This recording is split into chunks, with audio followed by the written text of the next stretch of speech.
தீவிரவாதம் மற்றவர்களால் முஸ்லிம்கள் மீது சுமத்தப்படுகின்றது, திணிக்கப்படுகின்றது. இன்னைக்கு எல்லா மீடியாக்களும் எழுத்து அடிப்படையில் இருந்தாலும் சரி, அல்லது ஒலி அடிப்படையில் இருந்தாலும் சரி, ஒளி அடிப்படையில் இருந்தாலும் சரி, அதிகமாக தீவிரவாதம் அது முஸ்லிம்கள் சம்பந்தப்பட்டதுங்கிற மாதிரி தான் மீடியாக்கள்ல செய்திகள் வெளிவருகின்றன. அந்த மாதிரி ஒரு சூழ்நிலை உருவாயிடுச்சு. அதே சந்தர்ப்பத்தில் முஸ்லிம்களாகிய நாமும் நம்முடைய நிலையை பரிசீலனை பண்ண கடமைப்பட்டிருக்கிறோம். அல்லாஹ் ஒரு இடத்துல சொல்றான், 3வது அத்தியாயத்தினுடைய 139வது வசனத்துல, வலா தஹினு வலா தஹஸனு அன்துமுல் அலவுன இன் குன்தும் முஃமினீன். நீங்கள் உண்மையிலே முஸ்லிம்களாக இருந்தால், மூமின்களாக இருந்தால் உங்களுக்கு பயமோ துக்கமோ கிடையாது, நீங்க தான் மேன்மக்களாக இருப்பீர்கள் சொல்றான் அல்லாஹ். அதுக்கு மாற்றமாக இன்றைக்கு உலகளாவிய அடிப்படையில் சகோதரர் சொன்னது போல் முஸ்லிம்கள் இழிவுபடுத்தப்பட்டு கேவலப்படுத்தப்பட்டு தீவிரவாதம் அவர்கள் சுமத்தப்படுகிறதுன்னு சொன்னா, முஸ்லிம்கள் உண்மையிலேயே முஸ்லிம்களாக இல்லை, முஸ்லிம் செயல்பாடுகள் இல்லை. வேற ஒண்ணு வேண்டாம். சகோதரர் சொன்ன அந்த பாபரி மசீதை எடுத்துக்கிறோம். 1992 டிசம்பர் 4 பாபரி மசீது இடிக்கப்பட்டதுங்கிறாங்க.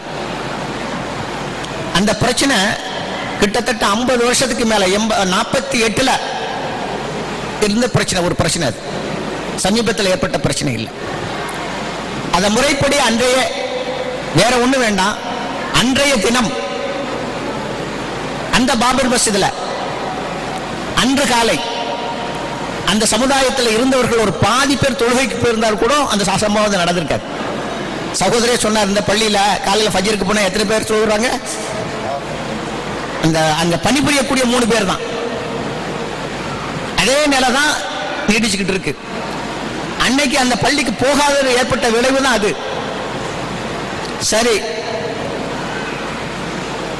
ஆரம்பத்திலேயே பாபர் மஸ்ஜித் இடிபடுவதற்கு முன்னாலேயே நாம் அன்னஜாத்தில் தெளிவா எழுதணும், இந்த பிரச்சனையை நீங்க விஸ்வரூபத்துக்கு விடாதீங்க, நீங்க பேச அவங்க பேச வளர்ந்துகிட்டே போகுது, அழகிய முறையில் ஹுதைபியா உடன்படிக்கை மாதிரி ஒரு அழகிய திட்டத்துக்கு முடிவு பண்ணுங்க அப்படின்னு நம்ம எழுதணும்.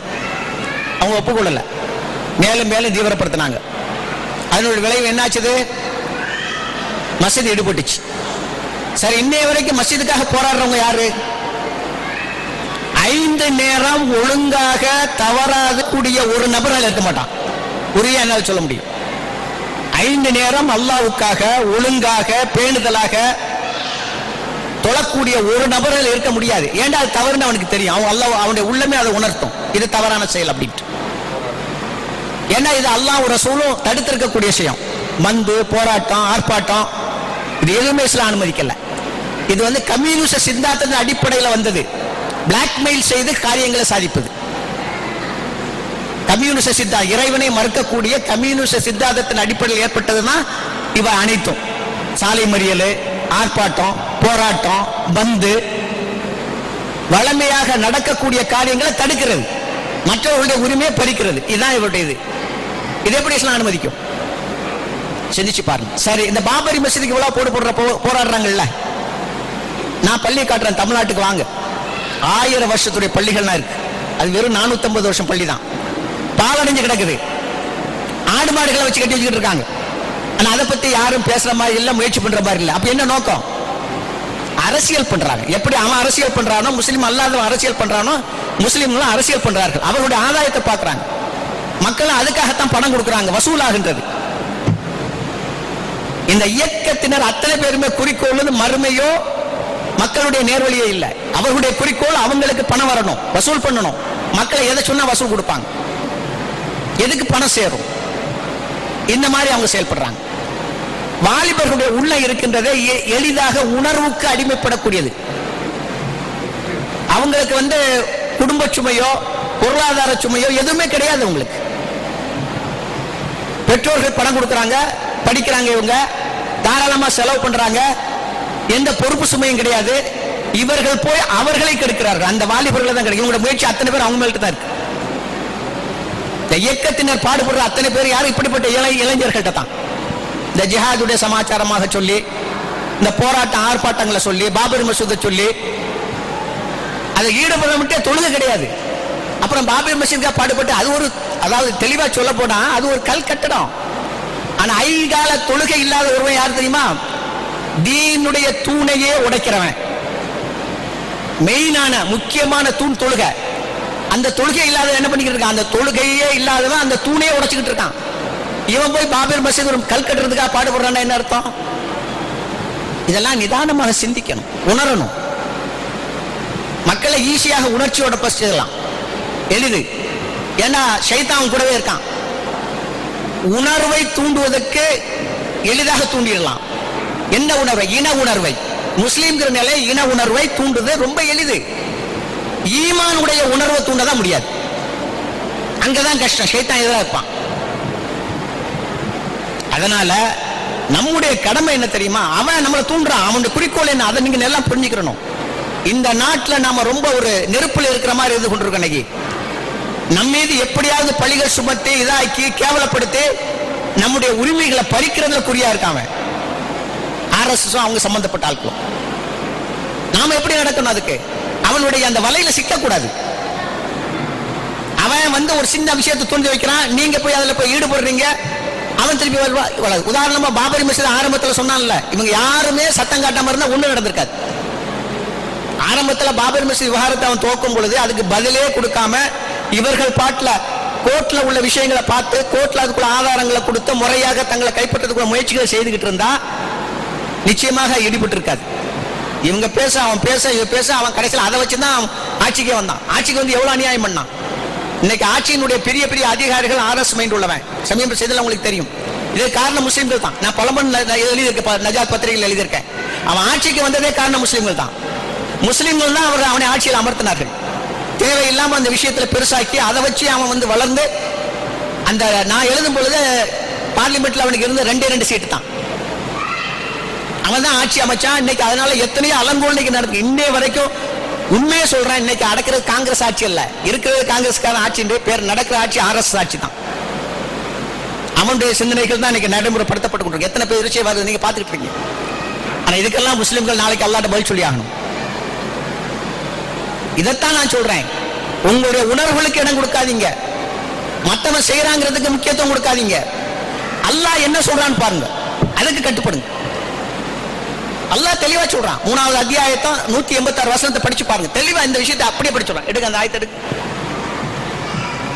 186 தெளிவாக சொல்றான். அப்ப அதுக்கு நாம ஏன் கட்டுப்படக்கூடாது? நல்ல யோசனை பண்ணி பாருங்க. அல்லாஹ்வுக்கு கட்டு. அல்லாஹ் நம்முடைய எஜமான, அவனுக்கு நம்ம அடிமையா இருக்கணும். அதை விட்டுட்டு மற்றவங்களுக்கு நம்ம எதுக்கு போனா என்ன ஆகிறது? மூமின்களே, முஸ்லிம்களை பார்த்து அல்லாஹ் சொல்றான், உங்கள் பொருள்களிலும் உங்கள் ஆத்மாக்களிலும் திடமாக நீங்கள் சோதிக்கப்படுவீர்கள். பொருளே நஷ்டம் ஏற்படும், ஆத்மா மனித உயிரும் போகும்.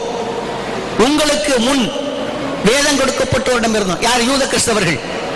இணை வைத்து வணங்குவோரிடம் இருந்தும், யாரு? இன்னைக்கு RS வகைராக்கள். நிந்தனைகள் பலவற்றை செவிமடுப்பீர்கள். தெளிவா அல்லாஹ் சொல்றான். ஆனால் நீங்கள் பொறுமையை மேற்கொண்டு இறைவனிடம் பயபக்தியோடு இருந்தீர்களானால் நிச்சயமாக அதுவே எல்லா காரியங்களும் நன்மையை தேடித்தரும் தீர்மானத்துக்குரிய செயலாகும். யார் சொல்றா இது? அல்லாஹ் நம்மை படைத்த எஜமானன் சொல்றான். ஆனால் இந்த இயக்கவாதிகளை படிச்சு காட்டினீங்கன்னா அவர் 1000 வியாக்கியானம் பண்ணுவாங்க, இதை நிராகரிப்பாங்க. நல்ல யோசனை பண்ணி பாருங்க. இப்படி ஒவ்வொரு விஷயத்தை நீங்க எடுத்தீங்கன்னு சொன்னா அல்லாஹ்வுடைய கட்டளைகளுக்கு நாம் அடிபணித்து நடத்துமையானால் நிச்சயமாக எவனுடைய பாதிப்பும் நம்மை பாதிக்காது. இன்னொரு வசனம் பாருங்க, 41:34 ஹாமீம் சஜிதா. நன்மையும் தீமையும் சமமாக மாட்டா. அப்ப அவன் ஒரு தீமை செய்யறான, நம்ம தீமை செய்ய போனா என்ன? நம்ம என்ன செய்துகிட்டு இருக்கோம்? அவன் ஒரு தவறு செய்யறானா, நான் ஒரு தவறு செய்வேன். தவறுக்கு தவறு பரிகாரங்கிறத இன்னைக்கு முஸ்லிம்கள் இயக்கவாதிகள் சித்தாந்தம். அல்லாஹ் என்ன சொல்றான்னு பாருங்க, நன்மையும் தீமையும் சமமாக மாட்டா, நீங்கள் தீமையை நன்மையை கொண்டே தடுத்துக் கொள்ளுங்கள். என்ன அழகா சொல்றான் பாருங்க.